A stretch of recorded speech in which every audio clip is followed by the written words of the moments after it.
आज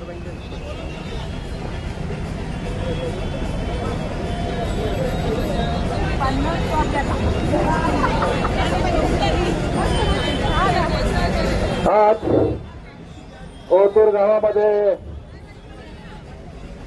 आपले आशीर्वाद घेण्यासाठी, मतदारांच्या भेटीसाठी, सर्व मतदारांना भेटण्यासाठी जे सतत 20-22 वर्ष या तालुक्यामध्ये सातत्याने एक महिला सक्षमपणे काम करत असताना आपण तिला पाहिलेलं आहे. आणि म्हणून 3 वेळा जरी हार झाली तरी चौथ्यांदा सुद्धा आता खऱ्या अर्थानं इलेक्शनला उतरले आहेत. आज मला सर्व महिला भगिनींच्या या ठिकाणी मनापासून आभार मानायचे आहे. या महिला भगिनींनी सांगितलंय, या महिलांनी सांगितलंय की ताई तुम्ही इलेक्शन लढा, आम्ही तुमच्या पाठीशी आहेत, तुम्हाला निवडून आणल्याशिवाय राहणार नाही. हा खऱ्या अर्थानं जंग महिलांनी या ठिकाणी बांधलेला आहे. आणि म्हणून 22 वर्ष काम करत असताना या तालुक्यामध्ये एका जिल्हा परिषदच्या खुर्चीवर बसल्यानंतर संपूर्ण तालुका नाही तर संपूर्ण जिल्ह्याच्या काम करू शकतात, त्या संपूर्ण जिल्ह्यावर कमान ठेवू शकतात.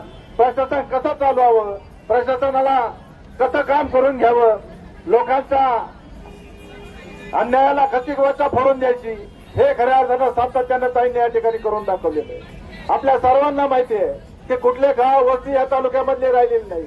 जे प्रश्न सातत्याने लोक घेऊन आली त्या प्रश्नांना न्याय देण्यासाठी एक जिल्हा परिषद सदस्य म्हणून सातत्यानं ताई पुढे आल्या.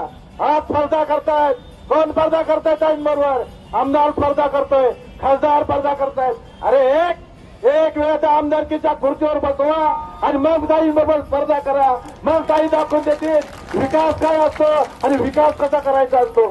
आणि म्हणून पुन्हा एकदा चौथ्यांदा रिंगणात उतरला असताना या तालुक्याच्या बऱ्याचशा गोष्टींना आपल्याला त्या ठिकाणी सामोरं जायचंय. अनेक प्रश्न आहेत, तेच प्रश्न घेऊन तुम्हाला 5-5 वर्ष त्या खुर्चीमध्ये बसवलं, त्या संध्या दिल्या, तरी देखील तुम्ही तेच धोरणं, तीच कामं, तेच लोकांपुढे सांगतायत. आणि म्हणून पुन्हा एकदा मला एक आवर्जून सांगायचंय की खऱ्या अर्थानं या तालुक्याचा सक्षमपणे विचार आपल्याला चांगला विकास करायचा असेल तर ताईंच्या शिवाय पर्याय नाही. एक महिला म्हणून आपण सातत्यानं तिकडे पाहत असताना त्यांना न्याय द्यायचं काम खऱ्या अर्थानं आपण या ठिकाणी केलं पाहिजे.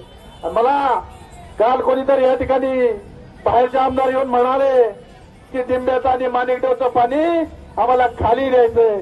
अरे बाबांनो, पहिलं आमच्या तालुक्याला पाणी द्या, आमच्या तालुक्याचं पुन्हा ताण भागू द्या आणि मग खालच्या गोष्टी करा. इथं येऊन आमच्या तालुक्यात आमच्या लोकांसमोर येऊन तुम्ही सांगत असाल तर आम्हाला खाली पाणी द्यायचंय ते अजिबात या ठिकाणी खपून घेतलं नाही. अनेक पटारचा प्रश्न, सावरगावचा 9 गावांचा प्रश्न त्या ठिकाणी मार्गी लागल्याशिवाय आम्ही शांत राहणार नाही. आणि म्हणून आज आपल्याला खऱ्या अर्थानं विकासाला सामोरं जात असताना, विकास करत असताना अनेक मंडळी या ठिकाणी आज मला आवर्जून सांगायचंय, या ठिकाणी काम करत असताना यात जो महिलांचा विश्वास आहे, सर्वसामान्यांचा विश्वास आहे, सर्वसामान्य गोरगरिबांना वाटतंय की आशाताई कुठलाही प्रश्न आला की आशाताईंना सांगायचं, तर कुठल्या पक्षाचा, कुठल्या जातीचा, कुठल्या धर्माचा न पाहता ताईंनी त्याचं काम करायचं आणि त्याच्यावर झालेला अन्याय खऱ्या अर्थानं दूर करायचा. आम्ही काय करतो, आशाताई अन्याय करायला लागली तर आम्ही पोलीस स्टेशनला फोन करतो, ते माझे कार्यकर्ते आहेत, त्यांना आपण त्या ठिकाणी हे करा, त्यांना आतमध्ये बघा, त्याच्यावर गुन्हे दाखल करा. ही प्रवृत्ती त्या तालुक्यातून खऱ्या अर्थानं संपवायची असेल, ही प्रवृत्ती ह्या तालुक्यातून संपवायची असेल तर पुन्हा एकदा आपल्याला ताईंच्या मागं, आशाताईंच्या मागं खऱ्या अर्थानं विकासाच्या मागं उभं राहिलं पाहिजे. आणि म्हणून काही मंडळी सांगतायत आज या ठिकाणी महिला आल्यात, कुठलीही महिला 1 रुपया घेता आली नाही. तुम्ही रोजंदारीने महिला आणता, रोजानी महिला आणता आणि रोजन ताकद दाखवता. आम्ही तशी ताकद दाखवत नाही. सक्षमपणे ताईच्या पाठीशी आम्ही उभे आहेत आणि आम्ही ताईंना ओळख आहेत. या इथून या विकासाच्या मुद्द्यावर खऱ्या अर्थानं आम्ही विकासाच्या मुद्द्यावर इलेक्शन लढतोय. समोरचे एकमेकाचे कपडे फाडतायत. यांनी असं केलं, त्यांनी तसं केलं. अरे विकास काय केला पाहिजे होते ते सांगा, विकासाला काय करायचं ते सांगा. आम्ही विकासाच्या मुद्द्यावर लढणार आहे, आम्ही हिंदुत्वाच्या मुद्द्यावर लढणार आहे.